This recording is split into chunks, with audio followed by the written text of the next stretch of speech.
The word vocation means calling. We need to be really clear that it doesn't mean reasoning. Some people will neglect the first two steps of this process of falling in love with Jesus and surrendering their own will, and instead try to weigh it up based on their own thinking.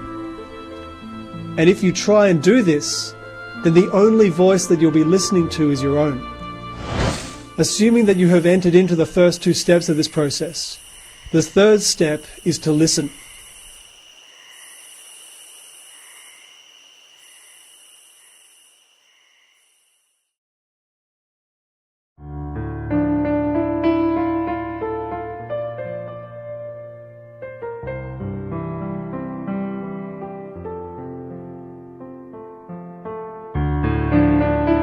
Now once again, this is harder than it seems. We are surrounded by so much noise, both external and internal.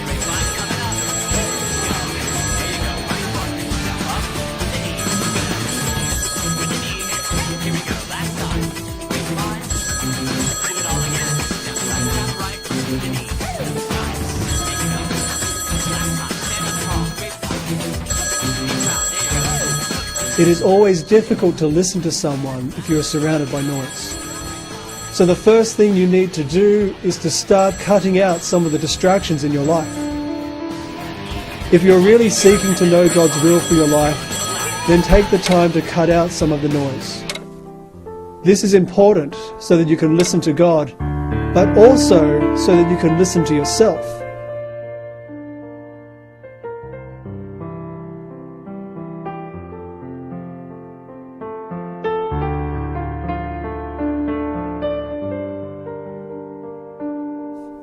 You see, the human person is a complex thing. There are so many competing desires within us, along with all sorts of fears and insecurities.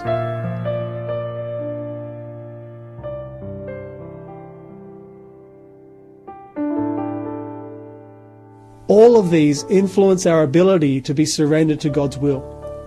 So self-knowledge is an extremely important part of discernment. I need to know what is happening inside my own heart before I can know what is the desire in the heart of Jesus. This is where we need to bring a bit of silence into our life. Turn off the external noise for a while. Once you have done that, you'll start to recognize the internal noise. The reason that no one likes silence anymore is because they're afraid of the internal noise that rises up inside of them when there is nothing to distract them.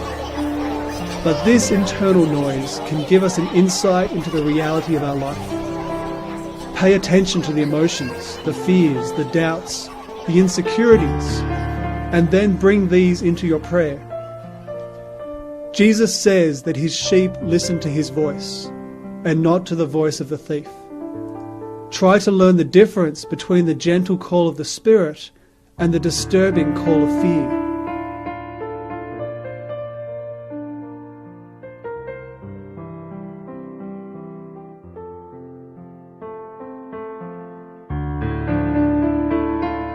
Once you have followed these three steps of falling in love with Jesus, surrendering yourself to his will, and learning how to listen, you will find that you will be able to hear his call. The main way that Jesus will speak to you is through the scriptures.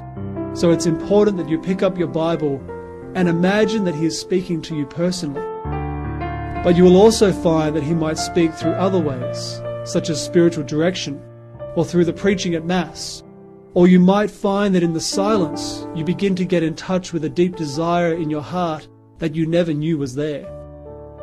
All of this will become clear once you bring a bit of silence to your life and listen deeply to his call in your life.